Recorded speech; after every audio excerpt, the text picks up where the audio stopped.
खींच के खंजर सीना में मरल सऊ अपना माई के काढ़ी करे जा लेके चलल ना आइल दर्द कसाई के ठोकर से जब गिरल करे जा कहलस ममता जागल हे बचवा कहीं पैर में तोहरा चोट त नहीं लागल।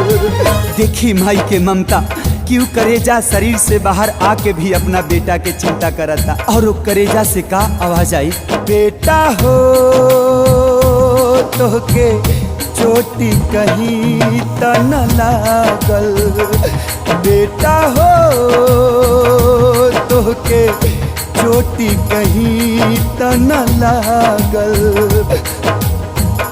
और आखिरी बार वो करेजा से का आवाज आवता सुनी जहाँ जाए के बात हके जल्दी उठा के ले जा।